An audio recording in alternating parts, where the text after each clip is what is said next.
this beautiful Saturday morning. I'm the Epileptic Explorer, and this morning we'll continue our reading in Painkiller by Barry Meier. This goes over the history of the opioid pandemic, which was Oxycontin, and the effects that happened at that time. And it's quite an intense book if you haven't been listening to this series already. And there is a Netflix series. I forgot to mention this in the last video.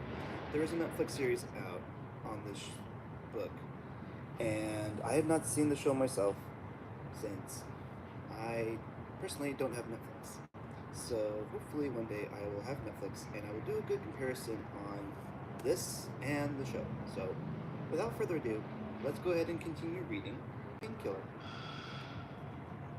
Chapter 5. By the fall of 2000, Pennington Gap's tiny downtown strip was crowded by oxy dealers.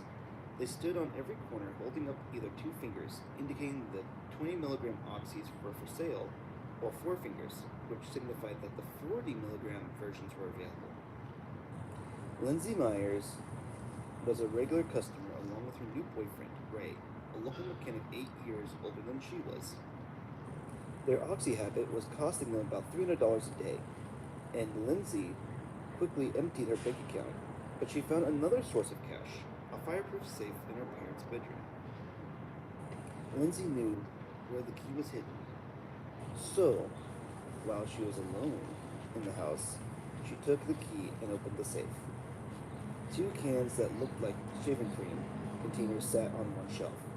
She picked one up and unscrewed the false bottom. Fistfuls of crumpled $100 bills were stuffed inside. Oh yeah, thank you. She thought as she pulled out bills. As soon she was stealing money from the safe on a regular basis. Then one day, when she went to get the key, she discovered someone had moved it. The cutoff of Lindsay's cash supply coincided with the senior night football game at Lehigh,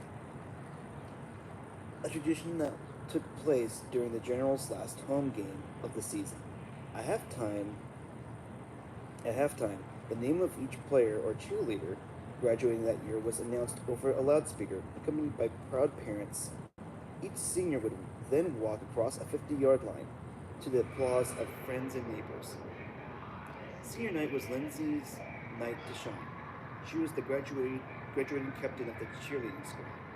But earlier that day, while the other cheerleaders stood on stage in the high school auditorium at a pregame pep rally, stomping, dancing, and screaming at the top of their lungs, Lindsay felt she had the flu. She hadn't had an oxy for 24 hours, and she had been running back and forth to the bathroom all day. She knew she wasn't going to feel right until she got an oxy. After the pep rally, she met up with Ray.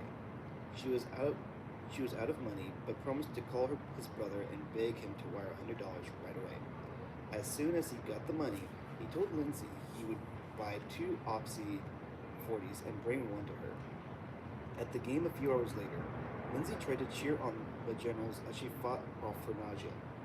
When the halftime whistle blew, she scanned the stadium, hoping for a glimpse of Ray, but saw her parents instead, standing by the sidelines.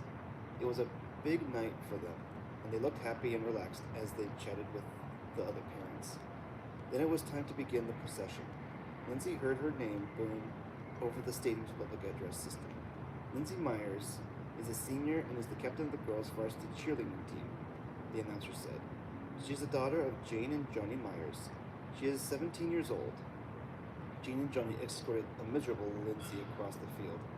When they reached the other sideline, Lindsay pretended to be happy as her parents kissed her and told her how proud they were. As soon as they walked away, she anxiously searched the stands for Ray. Finally, she saw him working his way down the stadium steps toward the field. He didn't make eye contact with her, but kept walking toward a tunnel that ran underneath the stadium. Lindsay waited a few minutes before slipping away from the other cheerleaders to follow him. Ray was waiting for the tunnel. was waiting in the tunnel, already high. He handed her a small self cellophane packet with an Oxy 40 inside. She went into a nearby bathroom, crushed the pill into a tube of chapstick, snorted the powder, wiped her nose, and ran back out onto the field.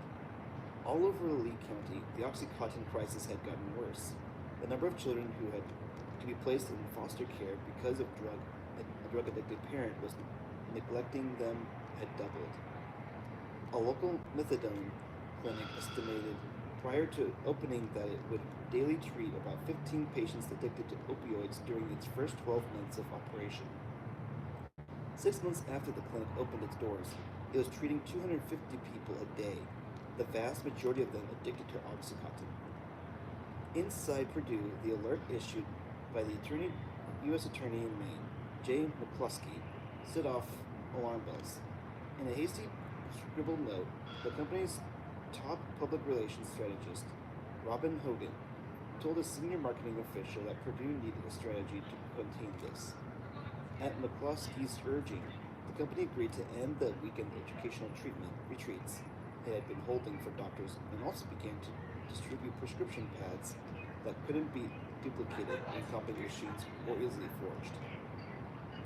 These steps seemed admirable but ineffectual to Art Van Zee. Purdue had set the Oxycontin epidemic into motion. He believed by radically expanding its market, if that was going to be undone, Van Zee believed there would have to be dramatic changes in how Purdue marketed and sold the drug. In November 2000, Van Zee reached out to David Haddix at Purdue. A month had passed since their meeting in Richlands, and Haddix was planning another trip to the area. He agreed to meet Van Zee and a local drug abuse counselor named Larry Lavender for dinner at a Holiday Inn near Pennington Gap. Oxycontin was by no means the first of its class to be abused. In fact, the history of narcotics had been a series of failed attempts to find a magic bullet, a medication that would kill pain without becoming addictive. Morphine was initially considered less addictive than opium, and heroin was first marketed in 1898 as a less addictive substitute for morphine. Some physicians even championed heroin as a cure for morphine addiction, but its own allure quickly became evident, and heroin's manufacture was banned in 1924. A few years later, a new painkiller called Dilaudid, which contained a narcotic known as hydromorphone, was introduced. Hailed as a non-addicting substitute for morphine, Dilaudid was soon so widely abused it was nicknamed drugstore heroin. In the late 1960s, a pharmaceutical producer called Sterling Drugs announced that it had synthesized a drug called pentazocine, sold under the name Talwin, which had the pain-killing properties of morphine but was non-addicting. These findings were based on large test samples. Thousands of people, including inmates at the federal prison facility in Mexican Kentucky, tried the drug under supervision, and yet drug addicts soon discovered a way to get a heroin-like high from the medication. No one stood up to claim credit for the achievement, but cracking Talwin's defenses required ingenuity. By dissolving a tablet in water with a widely unavailable antihistamine, you could create an injectable speedball that served as a heroin substitute known among addicts as teas and blues. Within a few years, the abuse of Talwin had become so severe that Sterling decided to reformulate the drug by adding a compound called naloxone to it. The new drug was sold as Talwin NX. Like many narcotic painkillers, naloxone was also derived from the opium poppy, but it had an opposite effect to drugs such as heroin or oxycodone. Instead of stimulating receptors and neurotransmitters in the brain and producing a high, naloxone blocked chemical transmissions as those sites, reversing the impact of a narcotic. Decades later, police officers would carry nasal sprays or hypodermic needles containing naloxone. also known as Narcan, in case they needed to revive someone who had overdosed. Adding Naloxone to the Talwin didn't interfere with its pain-killing properties, because when a pill was taken orally, as intended, the stomach neutralized the naloxone. But if an addict chose to shoot up Talwin NX, the naloxone blocked at any high. Soon after Talwin NX appeared in the early 1980s, the drug's abuse dramatically declined. Haddix was late, and when he finally arrived that evening at the Holiday Inn, he apologized and explained that he had just come from a community meeting in a North Carolina town dealing with Oxycontin abuse. As the men dined, Haddix impressed Van Zee and Lavender with his knowledge of drug abuse and addiction. He responded sympathetically when Lavender told him a story about one of his patients, a 13-year-old girl who was shooting up Oxycontin intravenously, intravenously over coffee. Van Zee raised the central concern that Purdue was making the drug too easy to get. Then he took out a sheet of paper from his jacket pocket, which contained a list of actions he wanted Purdue to take, and gave it to Haddix. It read, Number 1. Send a red letter, alert, to all physicians and mid-level practitioners calling attention to the fact that in some regions of the country there has been recognized large-scale abuse of Oxycontin used IV or snorted, leading to opioid dependence with the associated medical, personal, and social consequences usually seen with opioid addiction. Number 2. Send an even more extensive alert notice to all physicians practicing the pain management positions or specialties. Number 3. Stop marketing Oxycontin for use in chronic non-malignant pain by stopping all advertisements that promote its use in this situation, chronic non-malignant pain. Number 4. Revise Purdue Pharma's website to reflect that there has been reported in some regions in the country extensive abuse of Oxycontin and give a detailed picture. Number 5. Stop sponsorship of pain management seminars around the country that promote heavily the use of opioids for chronic non-malignant pain. Number 6. Examine carefully the data that Purdue was concerning its sales of Oxycontin in those regions of the country that we know have extensive abuse, specifically Southwest Virginia, the Cincinnati, Ohio area, the Altoona, Pennsylvania area, and Maine. Do these particular areas have a significant higher prescribing pattern for physicians for Oxycontin in grams per 100,000 population area? Are these areas where abuse is heavily seen areas where there has also been much more frequent prescribing? Are these areas Purdue Pharma has chosen to market more heavily to physicians the use of Oxycontin? What other factors can we identify that would explain this kind of regional diversity in the abuse of the drug? Apparently that was number 7. Number 8. Replace Oxycontin with OxyNX or oxycodone / naloxone, which would presumably cut down substantially on the amount of abuse of the drug. Art Van Zee, MD.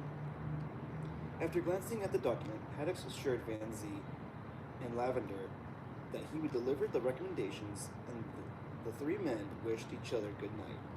Heartened by Haddix's attention to the problem, Van Zee sent him a follow-up letter, thanking him for his time and again suggesting that Purdue consider funding educational programs about drug abuse in southwestern Virginia schools. Then he wrote a note to Dr. Daniel Spiker, another Purdue executive with whom he had been corresponding. Larry and I appreciated meeting with Dr. Haddix the other night. I appreciate very much David's time and interest in these issues of mutual concern. David had asked for some of my practical suggestions, and I did give him a list written out on November 20th, 2000. Some of these may seem harsh and unrealistic. However, I don't think anyone ever would have imagined the scope and magnitude of abuse of Oxycontin that is appearing in regions around the country.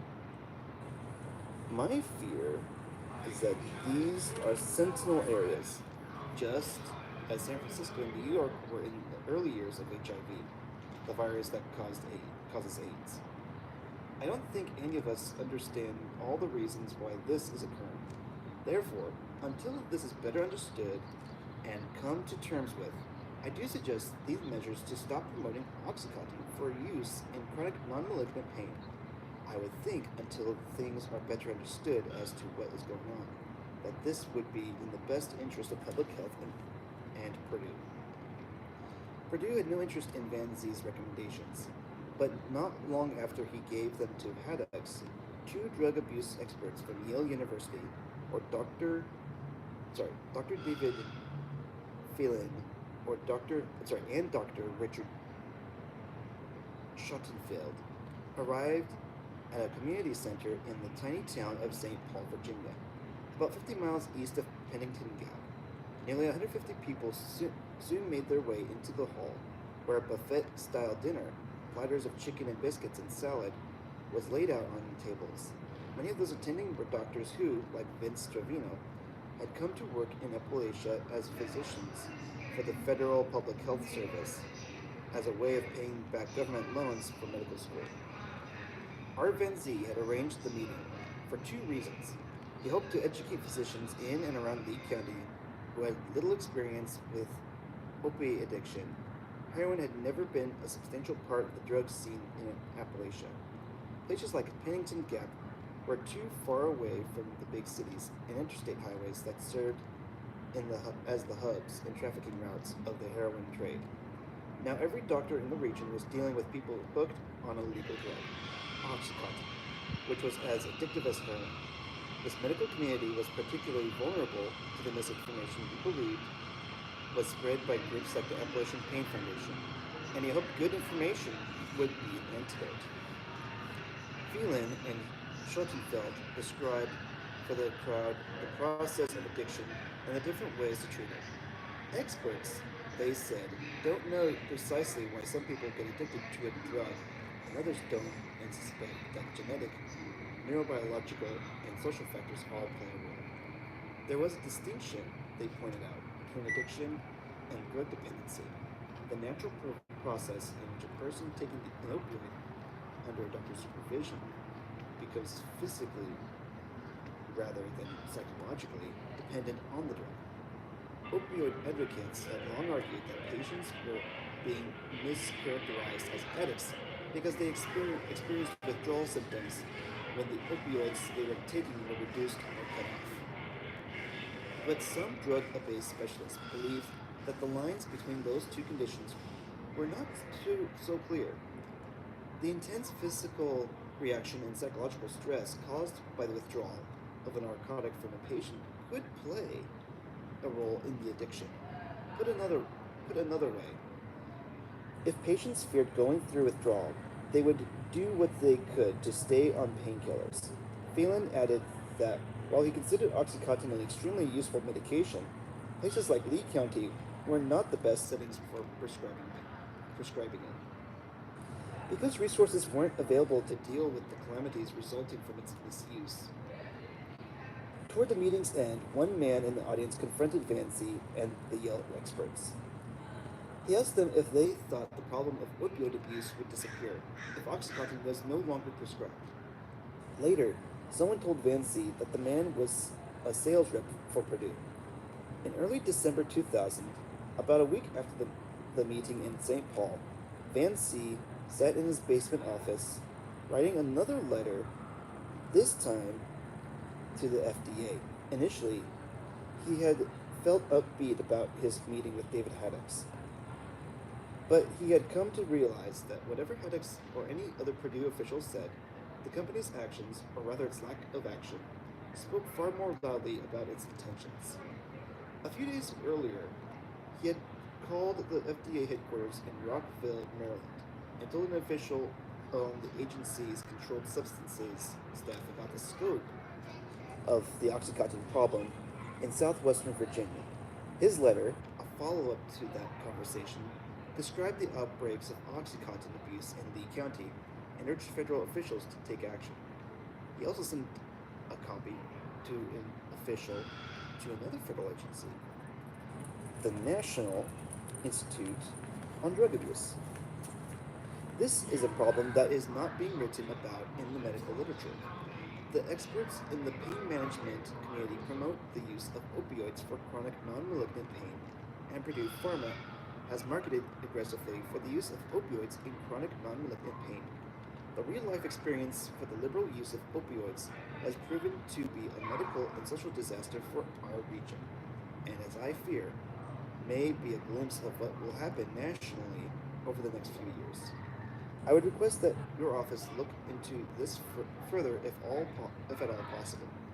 I cannot overstate the major consequences this problem has had for our area. I have talked with Dr. Dan Spiker, Senior Medical Director at Purdue Pharma. They are well aware of this problem. Among other things, I had suggested that a warning or urgent notice type of letter be sent to all physicians in the U.S. explaining that, at least in certain regions of the country, the oxycontin has been abused, snorted, and injected. So, as to lead to opioid dependence, and that all prescribing physicians need to be aware of this potential. Soon afterward, Art Van Zee was making his rounds at Lee County Hospital when he ran into Vince Stravino. He told Stravino that he had been right. There was only one way to solve the Oxycontin crisis, and that was for the government to recall the drug. He hadn't come to that decision lightly. Purdue had forced his hand. The company had shown no interest in either taking steps he believed were critical in limiting the drug's availability or sending out an alert to doctors nationwide about the painkiller's increasing abuse. Van Zee had concluded that the company would never take responsibility for the troubles its painkiller was causing and would continue to market it as widely as possible. He didn't want to start a battle with Purdue, but now he had no other choice. He and the people of Lee County would have to take a stand and convince the FDA they needed to take action. And that's the end of chapter 5. And let's go ahead. Yes.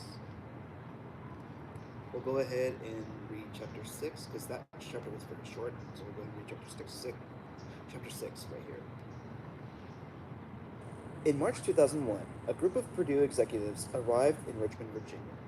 At the firm request of the state's Attorney General, Mark Early, Early had written to Richard Sackler, Purdue's president, and Raymond Sackler's son, to say that he had grave concerns that the widespread illegal sale of OxyContin has created an epidemic of addiction and a surge in criminal behavior in Southwest Virginia.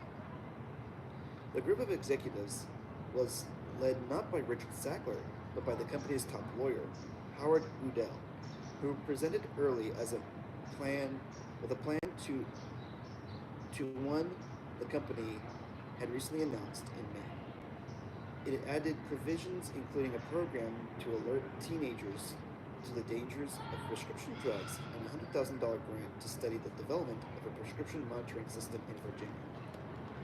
Not long before, Van Zee had publicly announced a plan to hold a rally at Lehigh to launch a citizens' petition asking the FDA to recall OxyContin. Purdue got wind of this plan and made it clear at the Richmond meeting that the company's offer to help financially support local drug abuse counseling programs had a string attached. The Lee County Sheriff, Gary Parsons, who'd attended the meeting, relayed the news to Van Zee. Purdue didn't want Van Zee to have anything to do with those programs. Parsons told him, because the company was worried he would use its money to fuel his campaign against OxyContin.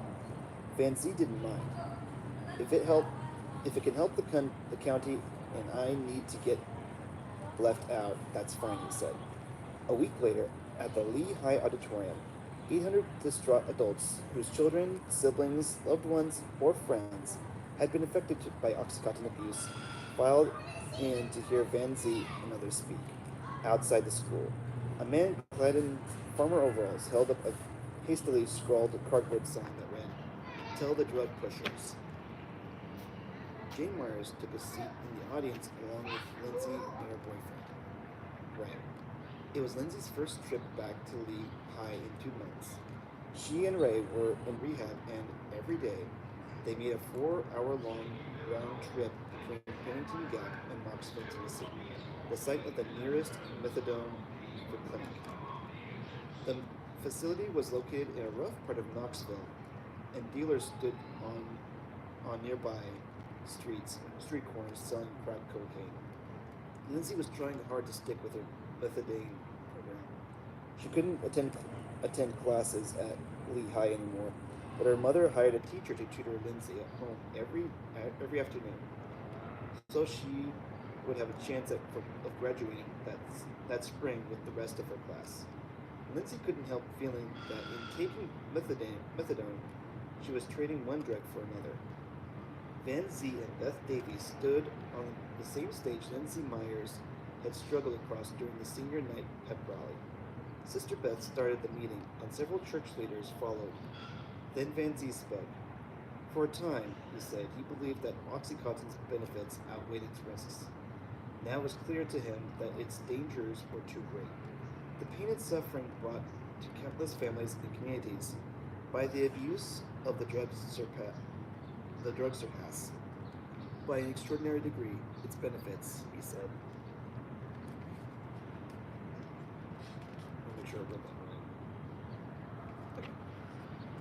The Powell Valley News, a weekly published in Pennington Gap, gave most of the front page to its account of the meeting. The news also published Purdue's unequivocal response to the recall effort. In a letter to the editor, the drug maker refused to recall Oxycontin or place any limitations on its use. Any effort to restrict access to Oxycontin would be a disservice to the thousands of patients who rely on the medication to control their pain and regain function of their lives, the company said. It might seem odd that a $1 billion drug company such as Purdue would bother responding to a small town doctor like Art Van Zee. Officials such as David Haddocks had spent 2000 traveling from one addiction-plagued community to another, insisting that the painkiller's abuse was limited to a number of hotspots. And yet, by early 2001, company executives were beginning to see a powerful backlash against Oxycontin. A massive drug raid in eastern Kentucky in February, dubbed OxyFest, in which more than 200 people were arrested on charges of illegally possessing or selling Oxycontin, turned the drug's abuse from a local story into big news. Major media outlets seized on Oxycontin as the tale of a wonder drug gone awry, a high-powered and reportedly abuse-resistant painkiller that had become a destructive street drug. A few weeks after OxyFest, a lengthy front-page article in the New York Times raised questions about Purdue's safety claims for Oxycontin and reported that some doctors and pharmacists believed the drug maker had contributed to the problem by marketing it too aggressively.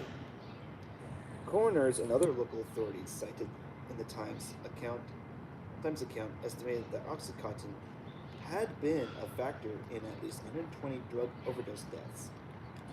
One DEA official was quoted as saying that no other prescription drug introduced during the past 2 weeks had been abused by so many so soon after going to market.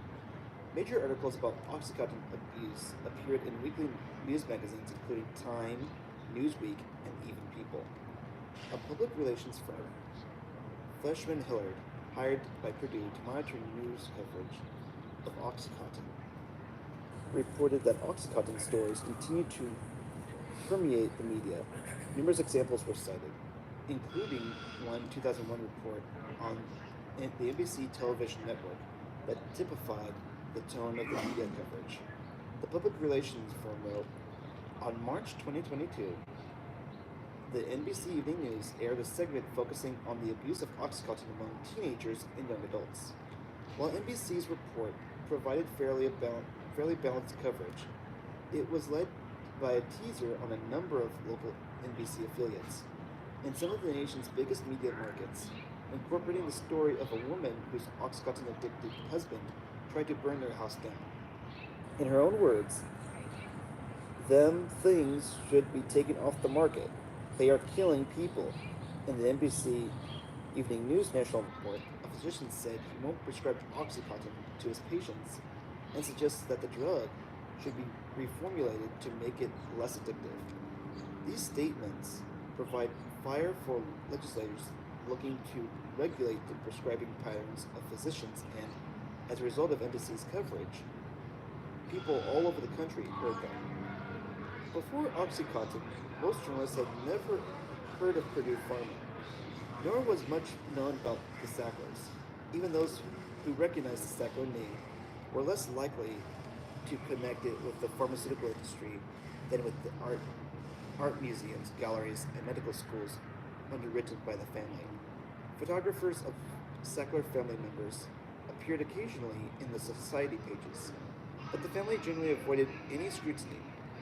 Unlike most pharmaceutical companies in the United States, Purdue was privately owned by the Sacklers. Because its stock wasn't publicly traded, its financial records and business dealings were closed to outside inspection. Reporters didn't cover the company, drug industry analysts didn't opine about its operations, and no outside directors who serve on the boards publicly traded companies could influence it. Even as the drug maker faced an unprecedented crisis, the three members of the Sackler family most closely associated with Purdue, Mortimer, Raymond, and Raymond's son Richard, made no public comments about Oxycontin's abuse. Instead, the Sacklers relied on Purdue executives such as David Huddux, or the company's chief operating officer, Michael Friedman, and top lawyer Howard Udell, to interact with government officials or the news media.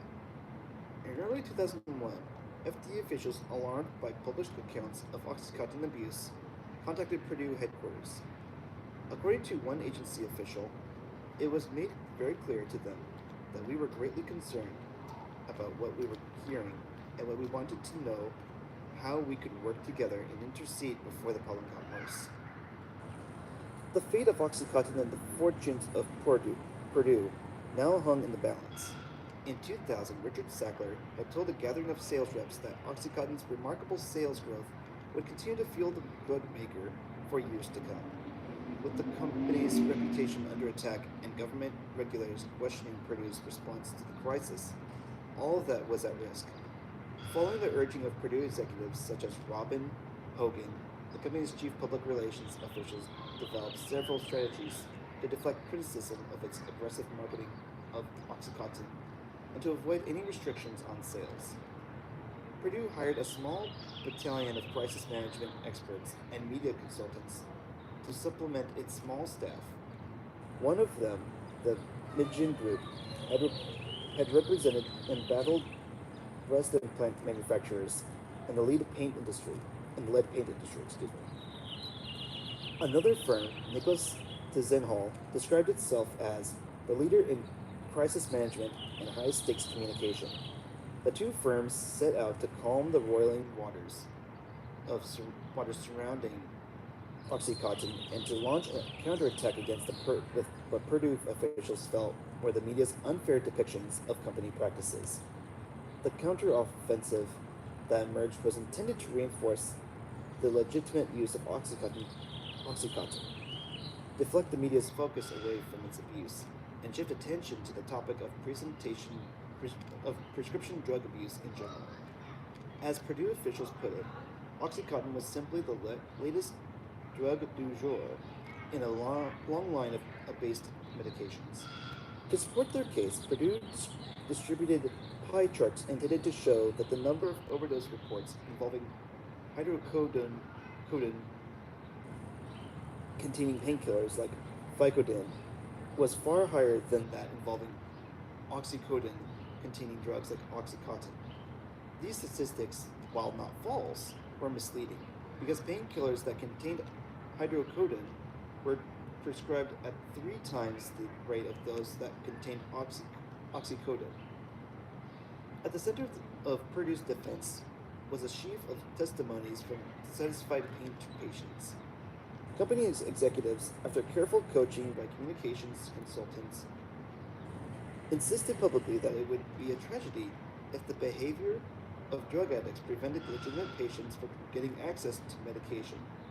In early 2001, a small Virginia public relations firm, one of many local concerns, hired by Purdue, described its mission as helping Purdue get out the message that patients with pain are the silent victims of all the press coverage of Oxycontin's abuse. Articles began to appear recycling a salvo from the early pain management movement that a new war on drugs threatened the well-being of pain patients. Some even argued that the news media's focus on Oxycontin's dark side had exas- exacerbated the abuse problem. One television critic, Shales, suggested that the intense media coverage of Oxycontin had inspired curious young people to experiment with the drug. News accounts, Shales wrote, tell you how to get high. Then the correspondents do follow up reports expressing shock and dismay that the abuse is becoming more popular. Yeah, more kids are using the drug to get high because they heard about it and even saw how to use it on the evening news. The growing coverage of Oxycontin's abuse was having ripple effects. Though they weren't what Purdue claimed, some doctors reduced their prescriptions of Oxycontin or stopped dispensing it altogether. And some patients asked doctors to take them off the painkiller even though they had been doing well on it. David Haddix and other top executives at Purdue began meeting with newspaper editorial boards to present their case. Purdue, Purdue, they said, had moved as quickly as possible to curtail Oxycontin's abuse, launching an effort they described as without precedent in the pharmaceutical industry. The company had set what it described as a new standard in corporate responsibility. Purdue also launched a well funded lobbying campaign aimed at convincing key members of Congress and officials of the Bush administration that the company's voluntary efforts to safeguard the use of Oxycontin is the only effective means to prescribe it without interfering with the doctor patient relationship. An internal Purdue report showed one of the company's greatest fears was that the DEA would lower the limit on imports into the United States of the thebaine, the opium derived substance used to make Oxycontin and other oxidone containing drugs. We were getting cleaned. We were getting killed, Robin Hogan later told a gathering of corporate communications executives. It was like being a prize fighter and you were getting punched in the stomach, and then in the cheek, and then in the stomach again, and you're sort of reeling. We were on the ropes with this kind of coverage on a product that creates 80% of our revenue. About a week after the rally at Lehigh, Van Zee received a call from a Purdue staffer. She asked whether he would meet with a contingent of top company executives if they flew to Lee County to see him. Van Zee said he would be happy to do so. However, when he told Sue Ella about the phone call that evening, she expressed concern. Purdue hadn't told her why they wanted to see him, and she worried that company officials planned to use the meeting to discuss the recall petition and maybe even threaten him with a lawsuit. Years earlier, Sue Ella, while representing a local environmental group, had been sued by $10 million by a waste disposal company that wanted to dump New York City garbage in Appalachia. The company's lawsuit, as well as its dumping plan, had failed.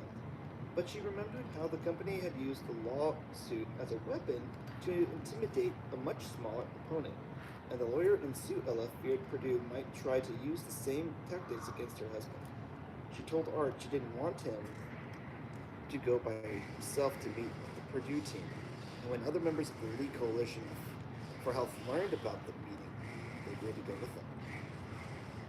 On a late March afternoon, 3 carloads of people left Pennington Gap and drove to a Ramada Inn in the nearby town of Duffield, Virginia.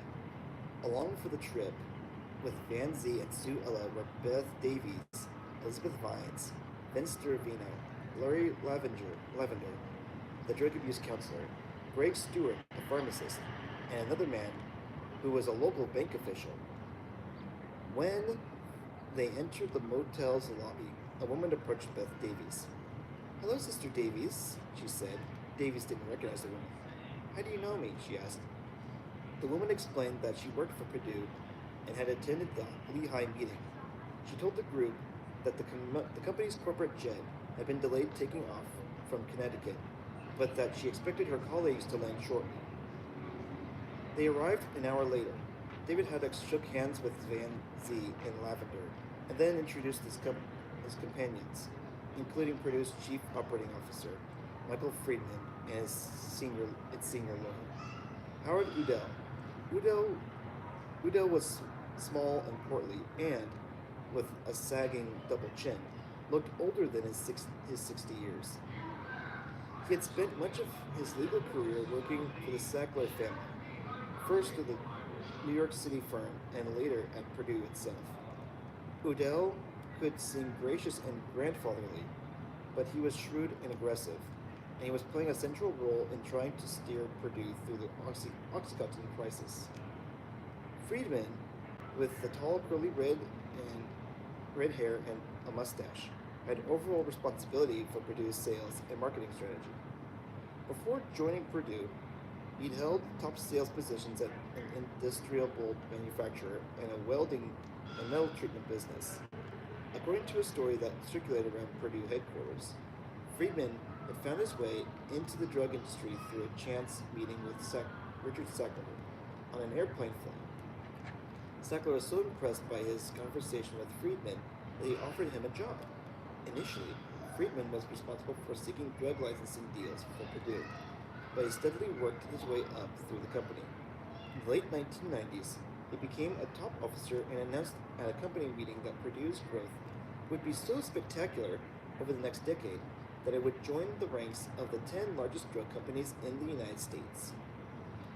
As he shook hands with Van Zee and others at the Ramada, Friedman was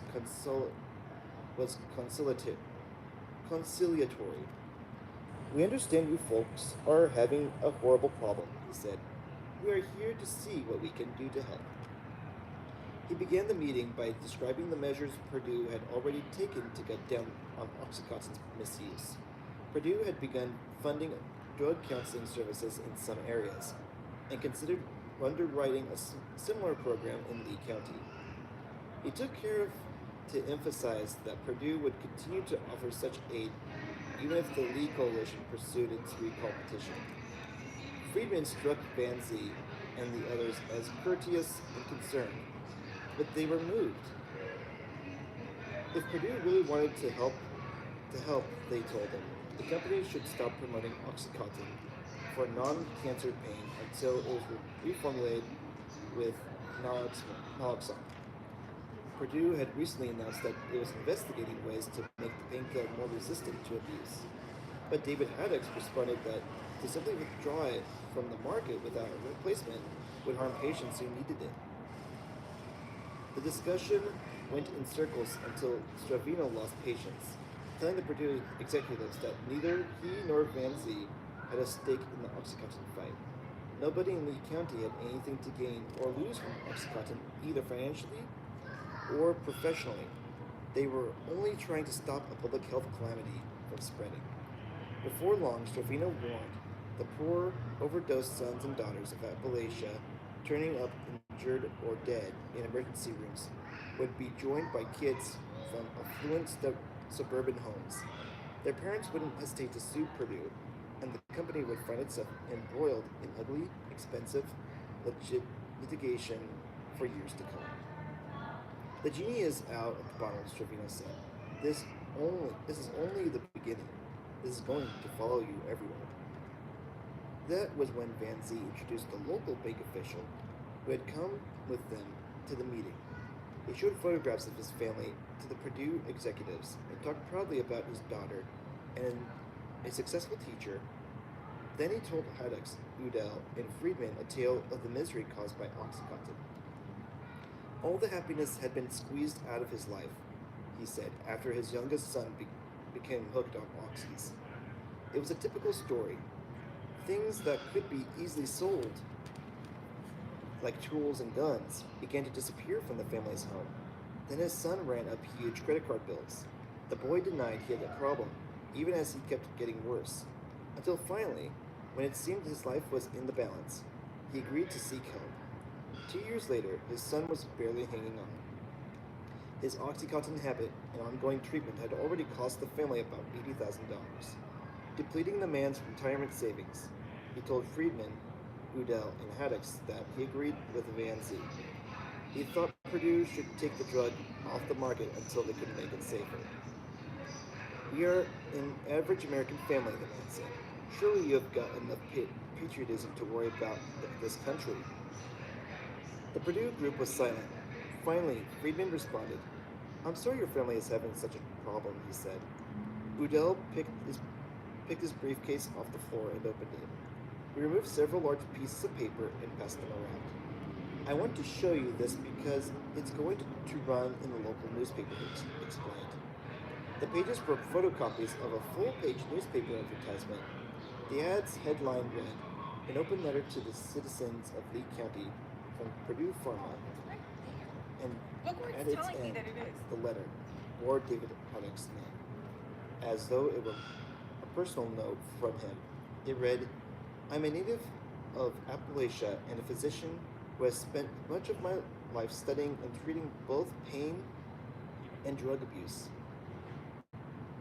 But today I am writing to you on behalf of Purdue Pharma, LP, the company that manufactures Oxycontin tablets.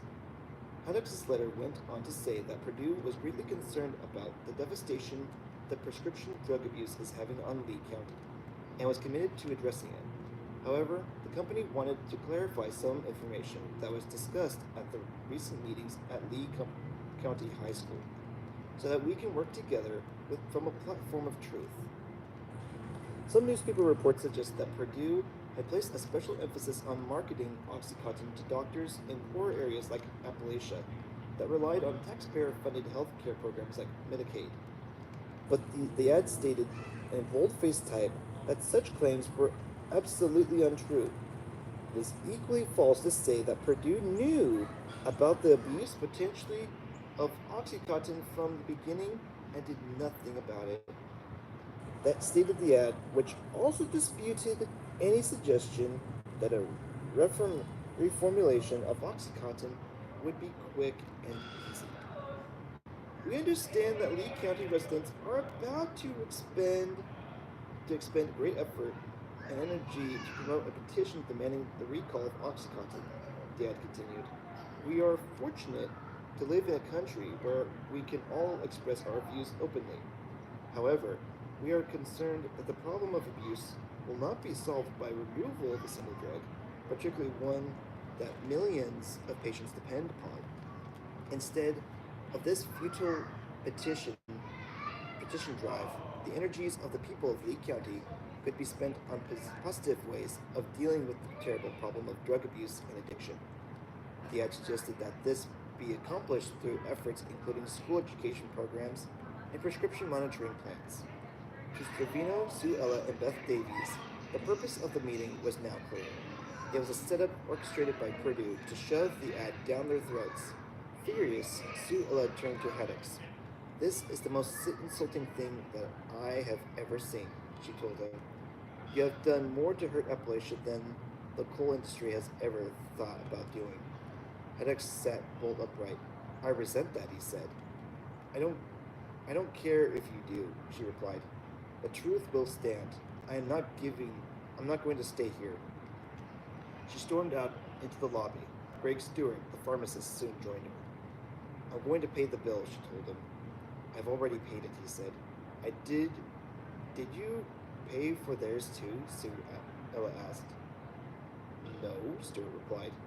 The following morning, the three Purdue executives met at a local cafe with Beth Davies and area officials, including Sheriff Parsons and Tammy McClellan, a county prosecutor. David Haddock still seemed to be sulking from the night before. Friedman and Udell listened as Sheriff Parsons and others described the way in which the area's law enforcement and drug treatment programs had been overwhelmed by the use of Oxycontin. Maybe we could help, Friedman offered. How much could you afford? Asked one official. Friedman and Odell responded that the drug maker would be happy to contribute $100,000. May, Many at the table greeted the offer enthusiastically, but Sister Beth shot Odell a look. The executives returned to Connecticut, where they apparently had second thoughts about the wisdom of the company's open letter to the people of Lee County, because it was never published. Meanwhile, the Lee Coalition for Health had to decide what to do about Purdue's offer. At a series of meetings, several members, including Sheriff Parsons and Greg Stewart, said they thought the group should accept the money. Stewart said that since Purdue had made a small fortune from the area's misery, it ought to give some of that fortune back to repair the damage. Van Zee was of a similar mind, and he drafted a letter from the coalition accepting Purdue's funds. But Sister Beth told them it was a blood money and that she would quit the coalition if they took it. She said she was sick of seeing corporate executives fly to Appalachia with their checkbooks as a way of buying peace. For years, companies from mining concerns to logging companies to garbage haulers, and now a drug company had come to them with the same goal. Their executives all asked, "What can we do for you?" What they really wanted was for their problems to go away. This time, she insisted, they couldn't let that happen. Too many lives had already been destroyed. Yes, the money might do Lee County some good, but if they capitulated, Purdue would get something far more valuable: fuel for its public relations machine. And that is the end of chapter 6. And we will go ahead and call this one a. We'll go ahead and stop for right now. Again, we will come back to it. I'll come back to it later. So I hope you all are enjoying this book. I hope for those that are listening or watching this video that this book is meant to give you a history of what Oxycontin did for them, but it's also a good indicator of what fentanyl does to this day, as well as people that are on Oxycontin or even marijuana. It's if you're listening to this or watching this, and you're one that let's see, how can I say this? If you're one that wants information about it, and you're listening and watching it because you need information, it's a good starting point. You can also do your research at home as well. If you are an addict and you're listening and watching this, I hope you're finding this as a warning to the dangers of what drugs like this can do to you. I hope you all enjoyed this video, and I hope you all have a fantastic Saturday morning.